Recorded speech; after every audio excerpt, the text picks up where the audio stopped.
જય ભારત મિત્રો. કેમેસ્ટ્રીની અંદર લાસ્ટ ટાઈમ આપણે શું જોતા હતા? ફિઝિકલ પ્રોપર્ટી જોતા. કેમેસ્ટ્રીની અંદર ફિઝિકલ પ્રોપર્ટી જોતા હતા. અને ફિઝિકલ પ્રોપર્ટી આપણે કોની જોતા હતા? તો એક આપણે પિરિયોડિક ટેબલ બનાવેલું હતું. અને પિરિયોડિક ટેબલમાં આપણે અલગ અલગ તત્વોને મૂક્યા હતા અને એનું ફરીથી આપણે વર્ગીકરણ કરેલું હતું. S block, D block, F block અને P block. S P D F M 4 બ્લોકની અંદર આપણે એને ડિવિઝન કરેલું હતું. અને એ ડિવિઝન કર્યા પછી આપણે એવું જોતા હતા કે ગમે તે એક બ્લોક, ગમે તે એક કોષ આવર્ત અને કોલમ અથવા તો રો અને કોલમ સમૂહ જે કયો તે બધાના અલગ અલગ ઊભી વસ્તુ હોય એને કહેવાશે સ્તંભ ગુજરાતીની અંદર, અથવા તો કહેવાશે સમૂહ, અથવા તો કહેવાશે કોલમ. અને આડી લાઈન હશે જે આવર્ત કોષ્ટકની અંદર એને કહેવાશે આવર્ત અથવા તો રો. તો એની અંદર આપણે કેવી રીતના કેમિકલ પ્રોપર્ટીમાં અથવા ફિઝિકલ પ્રોપર્ટીમાં ચેન્જ આવે છે તે સ્ટાર્ટ કર્યું હતું. એની સૌથી પહેલાં આપણે એટોમિક રેડિયસ વિશે જોયેલું હતું. તો એટોમિક રેડિયસમાં શું છે? તો એટોમિક રેડિયસમાં આપણે એવું જોયેલું હતું કે જેવી રીતના lithium, barium, boron, carbon, nitrogen, oxygen. તો લિથિયમ ક્યાં છે? આપણે એકવાર જોઈ લઈએ. આપણું થઈ ગયું આપણું બીજું આવર્ત. Lithium, beryllium, boron, carbon, nitrogen, oxygen, fluorine અને નિયોન. મીન્સ કે જમણી બાજુ જઈએ, મીન્સ કે જમણી બાજુથી ડાબી બાજુ તરફ જઈએ તેમ એના એટોમિક રેડિયસમાં શું થાય છે? વધારો કે ઘટાડો? આપણે લાસ્ટ ટાઈમ જોઈ ગયા. તો જેમ જમણી બાજુથી ડાબી બાજુ જઈએ તેમ એનું એટોમિક રેડિયસ વધતી જાય છે. અહીંયા જોઈએ આપણે ફ્લોરિન, ઓક્સિજન, નાઇટ્રોજન, કાર્બન અને લિથિયમ. તો લિથિયમની એટોમિક રેડિયસ 150 અરાઉન્ડ છે, જ્યારે ફ્લોરિનની એટોમિક રેડિયસ 17 અરાઉન્ડ છે. મીન્સ કે જેમ હવે હું તમને એમસીક્યુમાં એમ પૂછું કે ડાબી બાજુથી જમણી બાજુ જઈએ તો એટોમિક રેડિયસ વધે છે, અથવા તો એમ પૂછું કે જમણી બાજુથી ડાબી બાજુ તરફ જઈએ તો એટોમિક રેડિયસ વધે છે. તો હવે તમારે એ ધ્યાન રાખવું પડશે કે ડાબી બાજુ કયું તત્વ આવેલું છે અને જમણી સાઈડ પર કયું આવેલું છે. તો ડાબી બાજુ લિથિયમ આવેલું છે. લિથિયમ છે તે આપણું એસ વિભાગનું તત્વ છે. બેરિલિયમ છે તે પણ એસ વિભાગનું તત્વ છે. અને બોરોન, કાર્બન, નાઇટ્રોજન આ બધા આવે છે આપણા પી બ્લોકના એલિમેન્ટ્સ. તો હું તમને એમ પણ પૂછી શકું કે એસ બ્લોકના એલિમેન્ટની રેડિયસ વધારે હશે કે પી બ્લોકના? તો એ બધું તમારે યાદ રાખવું પડશે અને એક ધ્યાનથી જોવું પડશે. ગોખવાની વસ્તુ નથી, ખાલી સવાલમાં ટ્વિસ્ટ હશે. આપણે ખાલી એક જ વસ્તુ યાદ રાખવાનું છે કે લિથિયમથી ફ્લોરિન બાજુ જઈએ તેમ એટોમિક રેડિયસ ઓછી થતી જાય છે. આપણે લાસ્ટ લેક્ચરમાં જોઈ લીધું હતું. એના પછી આપણે જોયું હતું આયોનિક રેડિયસ. આયોનિક રેડિયસ અને એટોમિક રેડિયસ. આયોનિક રેડિયસ એટલે શું થશે? આયન બનાવો, ઋણ આયન બનશે હવે, અથવા તો પ્લસ આયન બનશે આયોનિક રેડિયસમાં. હવે આપણે આમાં એવું જોયેલું હતું કે પેરેન્ટ્સ એલિમેન્ટ કરતાં એનું જે આયન બનશે ને એની રેડિયસ વધારે હશે. જોયું તો આવું કંઈક આપણે? અહીંયા જો નાઇટ્રોજન અને અહીંયા છે નાઇટ્રોજન -3. મીન્સ કે નાઇટ્રોજન એટલે 7 નંબરનું તત્વ છે. તો એની અંદર 7 પ્રોટોન, ન્યુટ્રોન અને ઇલેક્ટ્રોન હશે. અને n-3 મીન્સ કે એની પાસે 3 ઇલેક્ટ્રોન વધારે આવી જશે. વધારે આવશે તો માઇનસ થશે, અને એ કોઈને આપી દેશે એટલે ઇલેક્ટ્રોન ઓછા હશે તો આવશે પ્લસ. તો નાઇટ્રોજન કરતાં નાઇટ્રોજન આયનની રેડિયસ કેવી છે? વધારે છે.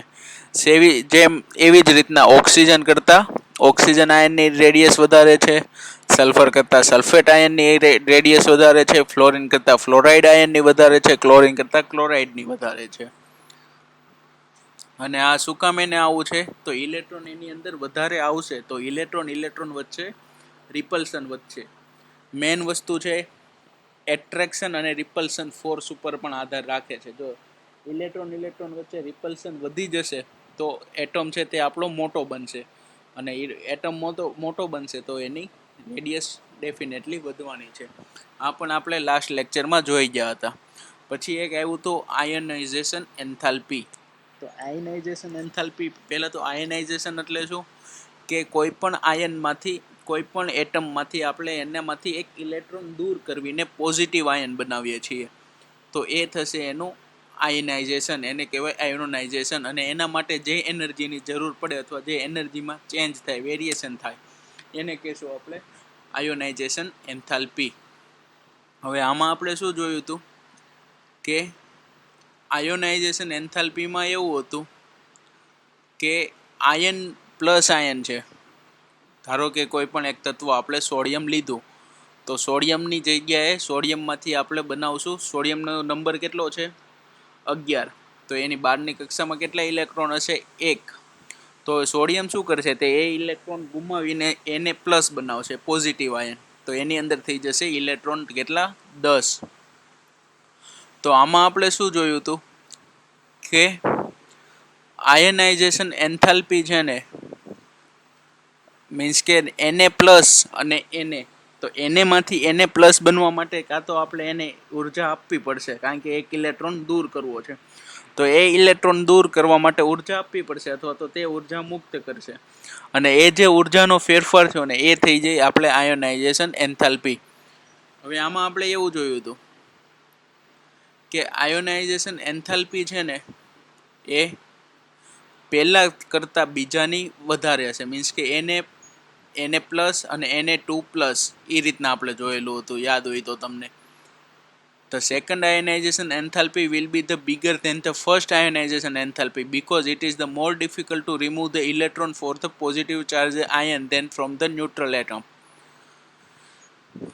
આમાં આપણે ઉર્જાની વાત કરતા હતા કે એનેમાંથી એને પ્લસ બનાવવા માટે જેટલી ઉર્જાનો ફેરફાર થશે એના કરતાં એને પ્લસમાંથી એને +2 માટે જેટલો ઉર્જાનો ફેરફાર થશે એ કેવી હશે, વધારે. હવે કેમ એ વધારે થશે, તો હવે હું તમને સમજાવું છું, ધ્યાનથી સાંભળજો.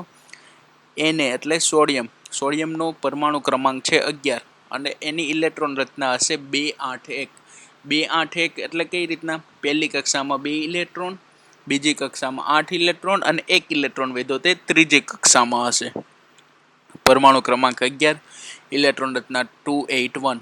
હવે આપણે એમાંથી શું બનાવવાનું છે, આયોનાઇઝેશન કરવાનું છે એનું, એનેમાંથી એને પ્લસ. હવે પ્લસ વસ્તુ ક્યારે બને, હવે પાછા એને ઉપર આવી જાઓ, સોડિયમ ન્યુટ્રલ ઉપર, તો એની અંદર જેટલા પ્રોટોન છે એટલા જ ઇલેક્ટ્રોન હશે, એટલે બંને ન્યુટ્રલ હશે ગ્રાઉન્ડ સ્ટેટ પર. હવે આપણે એને પ્લસ બનાવવું છે, તો પ્લસ કઈ રીતના બનશે, કાં તો આપણે એમાં એક પ્રોટોન ઉમેરશું અથવા તો એક ઇલેક્ટ્રોન દૂર કરશું. જો એક પ્રોટોન ઉમેરશું તો શું થશે, એની અંદર 12 પ્રોટોન થઈ જશે ને એની સામે 11 ઇલેક્ટ્રોન જ રહેશે. અથવા તો એક ઇલેક્ટ્રોન ગુમાવી દેશું, એનામાંથી એક ઇલેક્ટ્રોન બહાર કાઢી લેશું, તો 11 પ્રોટોન રહેશે અને 10 ઇલેક્ટ્રોન થઈ જશે. બંને કન્ડિશનમાં બનવાનું છે એને પ્લસ. ઠીક છે, તો હવે પ્રોટોન તો આપણે કંઈ ઉમેરીને નાખી શકીએ એવી સ્થિતિ છે નહીં, કારણ કે એ ન્યુક્લિયસની અંદર આવે અને ન્યુક્લિયસમાં ક્યારેય ફેરફાર આપણે કરી શકીએ નહીં. તો હવે વસ્તુ રહી ઇલેક્ટ્રોન, તો એક ઇલેક્ટ્રોન ગુમાવવો પડશે એની પાસેથી, તો એને પ્લસ અને આવશે એને 2+. 2+ એટલે એ સોડિયમમાંથી 2 વાર ઇલેક્ટ્રોન કાઢી લેવાના, મીન્સ કે 2 ઇલેક્ટ્રોન કાઢી લેવાના. તો એનેમાંથી એને પ્લસ બનાવશો એટલે આપણો 1 ઇલેક્ટ્રોન કાઢી લેશું, તો 1 ઇલેક્ટ્રોન કાઢી લેશું તો એની પાસે 11 હતા, 2 8 1, એની જગ્યાએ હવે થઈ જશે 10, 2 અને 8, કારણ કે 12ની કક્ષામાંથી ત્રીજી કક્ષામાંથી આપણે 1 ઇલેક્ટ્રોન ખેંચી લીધો છે. હવે આપણે એમાંથી બનાવવું છે Na+2, મીન્સ કે જે એને પ્લસ બન્યો 10 ઇલેક્ટ્રોન વાળો સોડિયમ બન્યો એમાંથી હજુ એક આપણે ઇલેક્ટ્રોન કાઢી લેવો છે, તો થઈ જશે 2 અને કેટલા 8 હતા તો એની જગ્યાએ આવી જશે 7, 2 અને 7. હવે ફરીથી પહેલી વાત, એનેમાંથી એને પ્લસ બન્યો તો ઇલેક્ટ્રોન કઈ કક્ષાનો ગયો, ત્રીજી કક્ષાનો ઇલેક્ટ્રોન ગયો, અને ત્રીજી કક્ષાનો ઇલેક્ટ્રોન ગયો એટલે એની અંદર શું થઈ ગયું, 11 પ્રોટોન અને 10 ઇલેક્ટ્રોન. અહીંયા સુધી સમજ પડી ગઈ. તો 11 પ્રોટોન અને 11 ઇલેક્ટ્રોન પહેલાં હતા, એમાંથી આપણે 1 ઇલેક્ટ્રોન કાઢ્યો એટલે 11 પ્રોટોન અને 10 ઇલેક્ટ્રોન એવી સ્થિતિ આવી. હવે 1 ઇલેક્ટ્રોન કાઢ્યો એટલે આપણને કંઈક ઉર્જાનો ફેરફાર થયો હશે, જે આપણી આયનાઇઝેશન enthalpy kilo joule per mall યુનિટમાં માપવામાં આવે છે. હવે Na+ એટલે કે ઇલેક્ટ્રોન રચના થઈ ગઈ 2 અને 8. ત્રીજી કક્ષાનો ઇલેક્ટ્રોન વહી ગયો અને બીજી બાકી હવે 2 જ કક્ષા રહી. પહેલી કક્ષામાં 2 ઇલેક્ટ્રોન, બીજી કક્ષામાં 8 ઇલેક્ટ્રોન. હવે 11 પ્રોટોન અને 10 ઇલેક્ટ્રોન. હવે પ્રોટોન અને ઇલેક્ટ્રોન વચ્ચે એટ્રેક્શન ફોર્સ થાય છે. હવે પ્રોટોન વધારે છે તો તે બધા ઇલેક્ટ્રોનને ખેંચી રાખશે. અને હવે આપણે જો એમાંથી ફરીથી ઇલેક્ટ્રોન મુક્ત કરવો હશે તો વધારે ઉર્જાનો કંઈક ફેરફાર કરવો પડશે. અને વધારે ઉર્જાનો ફેરફાર કર્યો એનો મતલબ શું થયું કે સેકન્ડ આયનીકરણ એન્થાલ્પી છે તે ફર્સ્ટ આયોનાઇઝેશન એન્થાલ્પી કરતાં વધારે હશે. ક્લિયર છે આ રીતના? તો અહીંયા આપણે આયોનાઇઝેશન એન્થાલ્પી વિશે જોઈ ગયા હતા. પછી એક આવતું હતું શિલ્ડિંગ ઇફેક્ટ. શિલ્ડિંગ ઇફેક્ટ એટલે એસ વિભાગના તત્વો અને પી તત્વોને એ મેં તમને આખી વાત કરેલી હતી. આપણું વસ્તુ બાકી હતી અહીંથી. શિલ્ડિંગ ઇફેક્ટ આપણા માટે બહુ આઈએમપી નથી, એટલા માટે હું તમને બહુ ડીપમાં નથી સમજાવતો. હવે આવશે electron gain enthalpy. Electron gain એટલે શું થશે? મેળવવું. ઇલેક્ટ્રોન એટલે ઇલેક્ટ્રોન અને એન્થાલ્પી એટલે કંઈક ઉર્જા જેવું. તો આયોનાઇઝેશન એન્થાલ્પી અને ઇલેક્ટ્રોન ગેઇન એન્થાલ્પી એકબીજાથી અપોઝિટ છે. આયોનાઇઝેશન એન્થાલ્પી શું બનાવતા હતા? ઇલેક્ટ્રોન દૂર કરવા માટેની હતી. તો ઇલેક્ટ્રોન ગેઇન એન્થાલ્પી શું છે? તેની અંદર એક ઇલેક્ટ્રોન ઉમેરવા માટેની એન્થાલ્પી છે. હવે ઇલેક્ટ્રોન દૂર થાય છે, આયનાઇઝેશન એન્થાલ્પી ઇલેક્ટ્રોન દૂર કરે છે તો તે ધન આયન બનાવશે. અને ધન આયનને આપણે કેવો કીધો તો? કેટાયન. યાદ છે ને કેટાયન અને એનાયન? હવે સેમ એવી જ રીતના ઇલેક્ટ્રોન ગેઇન એન્થાલ્પી. તો ઇલેક્ટ્રોન ગેઇન એન્થાલ્પી શું કરશે? ઇલેક્ટ્રોન અંદર ઉમેરશે. ઇલેક્ટ્રોન અંદર ઉમેરો એટલે થઈ જશે ઋણ આયન. અને ઋણ આયનને આપણે શું કહેતા હતા? એનાયન. તો વાત છે ઇલેક્ટ્રોન ગેઇન એન્થાલ્પી છે શું? When an electron is added to the neutral gaseous atom to convert into the negative ion, the enthalpy change accompanying the process is defined as the electron gain enthalpy. શું કહે છે કે કોઈ neutral gas અથવા તો neutral ground state ઉપર આપણો કોઈ એલિમેન્ટ છે, એને આમાં આપણે એક્સ તરીકે ધારી લીધું છે. હવે એની અંદર આપણે શું છે? એક ઇલેક્ટ્રોનનો ઉમેરો કરવો છે, એક ઇલેક્ટ્રોન એડ કરવો છે. અને એક ઇલેક્ટ્રોન એડ કરીને એને નેગેટિવ આયન મીન્સ કે ઋણ આયન મીન્સ કે એનાયન બનાવવો છે. અને ત્યારે એ પરિસ્થિતિમાં જે એન્થાલ્પી મીન્સ કે ઉર્જાનો વધઘટ થાય કે ફેરફાર થાય એને કહીશું આપણે ઇલેક્ટ્રોન ગેઇન એન્થાલ્પી. હવે આ પણ એક પ્રકારની એન્થાલ્પી જ છે, એટલે એનો યુનિટ શું આવશે? Kilo joule per mole. હવે electron gain enthalpy provide a measure of the ease with which an atom adds electron from the anion. Means કે આ ગ્રાઉન્ડ સ્ટેટ પરનો કોઈ એટમ છે એની અંદર આપણે એક ઇલેક્ટ્રોન એડ કર્યો છે અને બની કયો ગયો છે? એક્સ માઇનસ મીન્સ કે આપણો નેગેટિવ આયન બનેલો છે. Depending on the elements, the process of the adding an electron to the atom can be either the endothermic and exothermic. હવે એવું કહે છે કે અલગ અલગ તત્વો માટે આ પ્રોસેસ અલગ અલગ હોય છે. ક્યારેક ઉષ્મા સેપક પણ હોય છે અને ક્યારેક ઉષ્મા શોષક પણ હોય છે. જે તમે 10મામાં ભણી ગયા, ઉષ્મા શોષક અને ઉષ્મા સેપક એવી પ્રક્રિયા કે જેની અંદર ઉષ્માનું શોષણ થતું હોય. મીન્સ કે આપણે એને ઉર્જા બહારથી આપતા હોઈએ, એ થઈ છે ઉષ્મા શોષક. અને બીજું આવશે ઉષ્મા સેપક.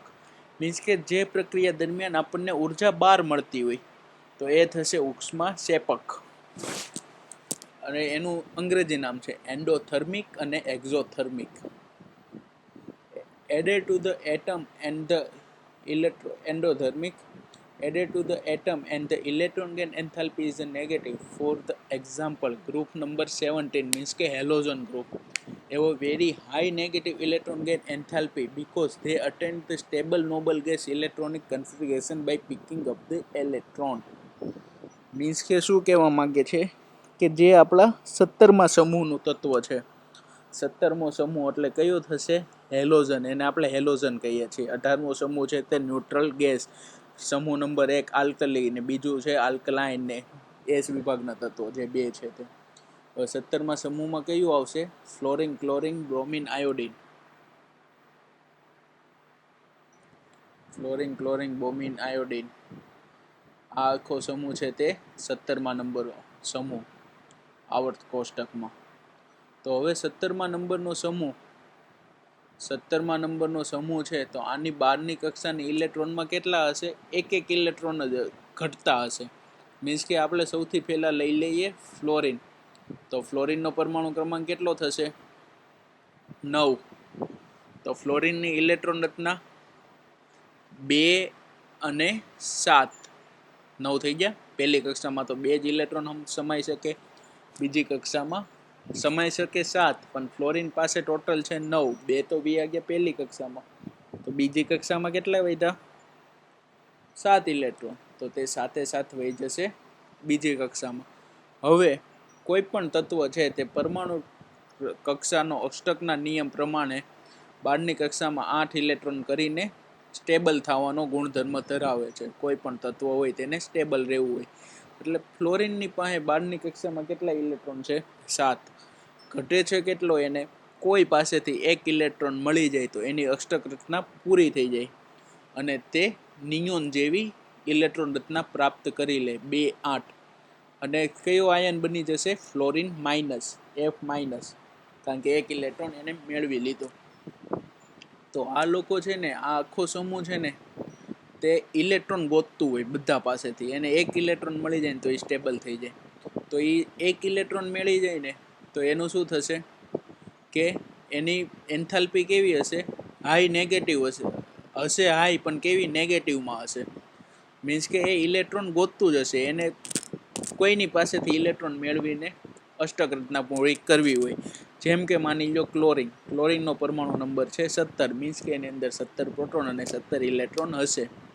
હવે 17 ઇલેક્ટ્રોન છે તો ગોઠવાશે કેમ? પહેલી કક્ષામાં 2, બીજી કક્ષામાં 8 જ સમય, તો 8 વહી ગયા. 2 ને 8 10. ત્રીજી કક્ષા બાકી રહી તો એની અંદર કેટલા સમાઈ શકશે? ત્રીજી કક્ષામાં એમાં પણ 8 જ સમાઈ શકશે. અને ફ્લોરિન પાસે વધેલા છે કેટલા? 7. તો ઘટો કેટલો? 1 ઇલેક્ટ્રોન. તો ક્લોરિન શું કરશે? 1 ઇલેક્ટ્રોન મેળવીને ઋણાયન બની જશે. શું કામ એને ઋણાયન બનશે? કારણ કે એની અષ્ટક રચના પૂરી કરવા માટે.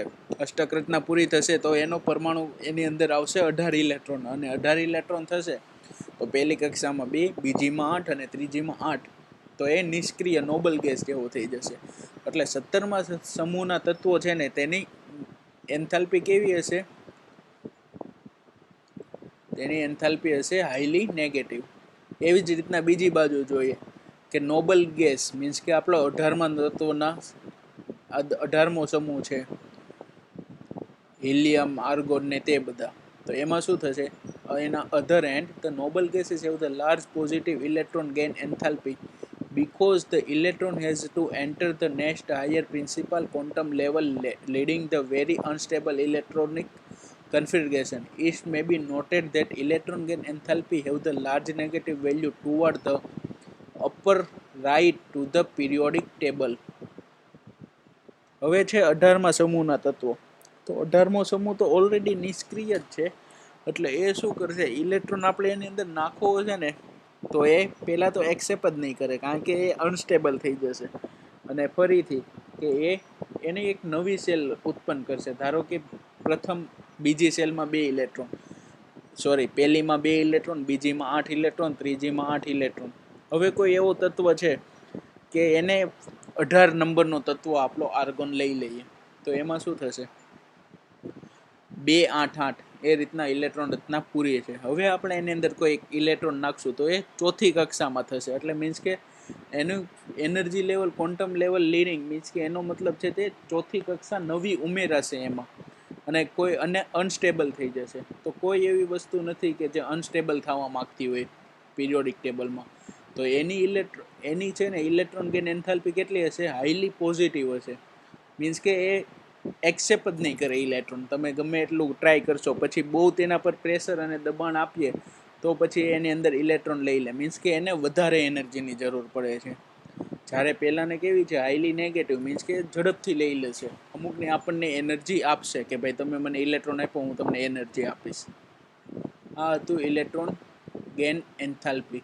As a general rule, electron gain enthalpy become a more negative with increase the atomic number across the period. Means કે જેમ જેમ એટોમિક નંબર વધતા જશે તેમ તેમ પેલું નેગેટિવ થતું જશે. The effect nuclear charge increase from left to right across the periodic and constantly it will be easier to add electron to the smaller atom since the electron on the average would be closer to the positively charged nucleus. Means કે આ શું કહેવા માંગે છે, જેમ જેમ આપણે પરમાણુ મોટો થતો જશે તેમ તેમ એની અંદર ઇલેક્ટ્રોન ઉમેરવો સહેલો થઈ જશે. હવે ઇલેક્ટ્રોન ઉમેરવો એમાં સહેલો કેમ થશે? કારણ કે ઇલેક્ટ્રોનની અંદર પોઝિટિવ અને નેગેટિવ ચાર્જ છે. હવે નાનો એટમ હશે તો કેન્દ્ર અને કક્ષક બંને વચ્ચેનું ડિસ્ટન્સ ઓછું હશે તો એની વચ્ચે એટ્રેક્શન ફોર્સ વધારે હશે. પણ જો નેગેટિવ ચાર્જ મોટો એટમ હશે તો કેન્દ્ર અને ઇલેક્ટ્રોન બહારના ઇલેક્ટ્રોન વચ્ચે ડિસ્ટન્સ વધી જશે તો એટ્રેક્શન ફોર્સ નબળું પડશે તો એની અંદર આપણે ઇલેક્ટ્રોન સહેલાઈથી નાખી શકશું એવું કહેવા માંગે છે. We should also accept the electron gain enthalpy to become a less negative as we go down the group because the size of the atom is increased and the added electron would be further from the nucleus. Means કે આપણે ઉપરથી નીચે તરફ આવીએ આ કોષ્ટકમાં તેમ definitely તેનું શું થશે? એટોમિક રેડિયસ વધવાની છે. હવે એટોમિક રેડિયસ વધવાની છે તો એને કારણે મેં તમને કીધું તેમ કે ઓછી નેગેટિવ થતી જશે ઇલેક્ટ્રોન ગેન એન્થાલ્પી. તો આ હતું ઇલેક્ટ્રોન ગેન એન્થાલ્પી. હવે છે ઇલેક્ટ્રોન નેગેટિવિટી. ઇલેક્ટ્રોન નેગેટિવિટી શું છે જોઈએ. A quantitative measure of the ability of an atom in the chemical compound to attract and share electron itself is called the electronegativity. Means કે શું કરવાનું છે કે જ્યારે કોઈ પણ બે અથવા તેથી વધારે તત્વો ભેગા થઈને કેમિકલ રિએક્શન બનાવે છે, કેમિકલ બોન્ડિંગ બનાવે છે. આપણું ઓલમોસ્ટ નેક્સ્ટ ચેપ્ટર એ જ હશે કેમિકલ બોન્ડિંગ. કઈ રીતના બે તત્વો એકબીજા સાથે જોડાય છે, કઈ રીતના સોડિયમ અને ક્લોરિન એકબીજા સાથે જોડાઈને આપણને સરસ મજાનું મીઠું આપે છે, NaCl સોડિયમ ક્લોરાઇડ. તો ઇલેક્ટ્રોનેગેટિવિટી એટલે શું કે જ્યારે પણ કોઈ પણ બે તત્વના પરમાણુઓ એકબીજા સાથે જોડાઈને બોન્ડિંગ કરે છે ત્યારે શું બને કે ઇલેક્ટ્રોનની આપલે થઈ જાય બંને પરમાણુ વચ્ચે.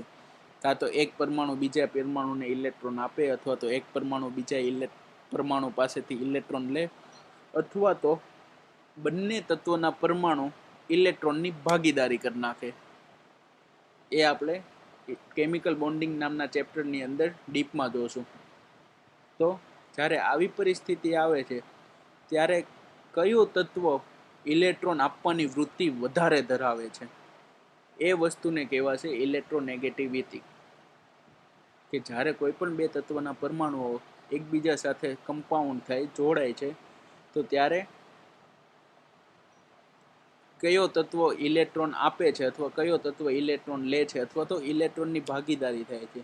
અને એ ઇલેક્ટ્રોનની ભાગીદારી થાય ત્યારે ઇલેક્ટ્રોન કયા તત્વ બાજુ ખેંચાય છે એને કહેવાશે ઇલેક્ટ્રોનેગેટિવિટી. હવે હું તમને સિમ્પલ વસ્તુમાં સમજાવું કે કોઈ પણ બે માણસ છે એ ભાગીદારી કરીને એક ધંધો ચાલુ કરે છે અને થોડોક સમય પછી એક ભાગીદાર છે તે આખો ધંધો એના તરફ ખેંચી લે છે. તો જે ભાગીદારે એના તરફ ધંધો ખેંચી લીધો એની ઇલેક્ટ્રોનેગેટિવિટી વધારે એવું હું કહી શકું.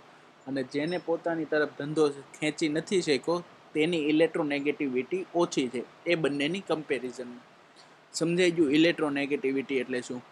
A quantitative measure of the ability of an atom in a chemical compound to attract shared electron to itself called electronegativity. હવે છે કઈ રીતના આ આખું તમને મેં પિક્સ બતાવેલો છે. આ રીતના ઇલેક્ટ્રોનેગેટિવિટી આમ ડાબી બાજુથી જમણી બાજુ જતા વધે છે, નીચેથી ઉપર તરફ જતા ઇલેક્ટ્રોનેગેટિવિટીમાં ઇન્ક્રીઝ થાય છે. એટોમિક રેડિયસમાં ઘટાડો થાય છે, ઇલેક્ટ્રોન ગેઇન એન્થાલ્પી છે, આયોનાઇઝેશન એન્થાલ્પી છે.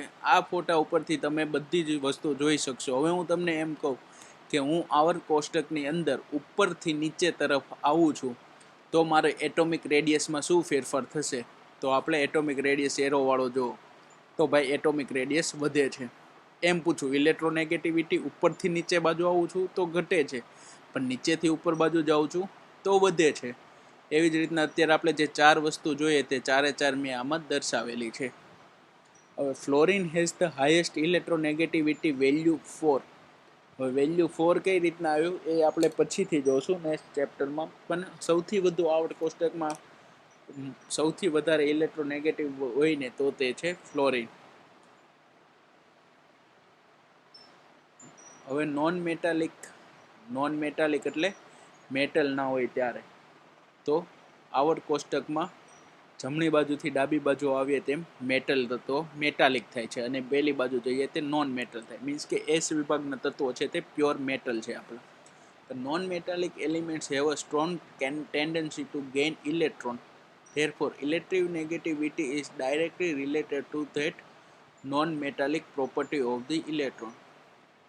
મીન્સ કે જે અધાતુ તત્વોના પરમાણુ છે ને તે ઇલેક્ટ્રોન નેગેટિવિટી વધારે હોય છે, કારણ કે તે ઇલેક્ટ્રોન ખેંચવાનો ગુણધર્મ ધરાવે છે.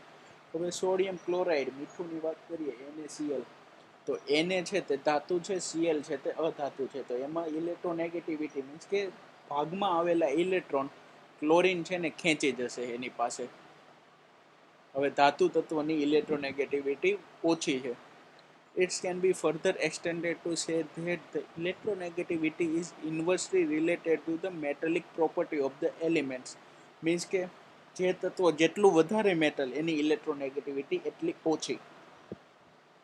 મેટેલિક property proportional to the 1 upon electronegativity. ને જેટલું અધાતુ તત્વ એટલી એની ઇલેક્ટ્રોનેગેટિવિટી વધારે. Thus, the increase the electronegativity across the period are computed by the increase the non-metallic property. Means કે જેમ જેમ નોન મેટાલિક પ્રોપર્ટી વધતી જશે તત્વની, એમ તેની ઇલેક્ટ્રોનેગેટિવિટી પણ વધતી જશે. Similar the decrease in the electronegativity down to the group. Means કે ઉપરથી નીચે બાજુ આવીએ તેમ શું થશે, ધાતુ તત્વો વધતા જશે એટલે ઇલેક્ટ્રોનેગેટિવિટી ઘટતી જશે. એવી જ રીતના જેમ ડાબી બાજુથી જમણી બાજુ તરફ જઈએ તેમ ધાતુ તત્વોના ગુણધર્મોમાં ઘટાડો થશે, તો ઇલેક્ટ્રોનેગેટિવિટી એની પણ વધતી જશે. હવે આવશે ઓક્સિડેશન સ્ટેટ. ઓક્સિડેશન એટલે શું? કોઈ પણ તત્વની ઓક્સિજન સાથે પ્રક્રિયા કરવાની પ્રક્રિયા, એને કહેવાય oxidation. The value equal to the number of the electron present in the outermost shell, the valence electron. The valence equal to the number of electron present in the outer of the shell. The term oxidation state interchangeably means the valence. હવે આ વસ્તુ શું છે કે જ્યારે આપણે એક chapter આવશે ધાતુના ઓક્સાઇડ, ધાતુના સંયોજનો, એની અંદર આવશે the oxide of the metal. Means કે કોઈ પણ તત્વ ઓક્સિજન સાથે પ્રક્રિયા કરે છે તો શું કામ કરે છે, કઈ રીતના કરે છે, અને એમાં શું ફેરફાર થાય છે એ આપણે જોશું ઓક્સિડેશન સ્ટેટની અંદર.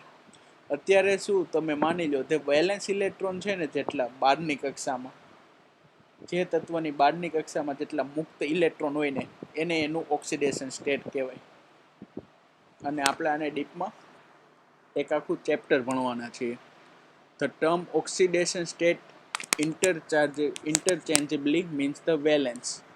Fluorine has the oxidation state of the -1, but the compound like OF2 is the exhibit the +2 oxidation state. હવે ફ્લોરિનની વેલેન્સ કક્ષામાં ઇલેક્ટ્રોન કેટલા છે? 7. હવે એને અષ્ટક રચના પૂર્ણ કરવી હોય તો એક ઇલેક્ટ્રોન મેળવવો પડશે, નહીં કે ગુમાવવો પડે. તો એ એક ઇલેક્ટ્રોન મેળવશે, મીન્સ કે એનું ઓક્સિડેશન સ્ટેટ કેટલું છે? 1, પણ કેવું? માઇનસ, કારણ કે મેળવવાની વૃત્તિ ધરાવે. હવે બીજું છે ફ્લોરિનની ઓક્સિજન સાથે પ્રક્રિયા કરીને ઓક્સિજનના ફ્લોરાઇડ OF2 બનાવે છે. OF2 મીન્સ કે એક ઓક્સિજન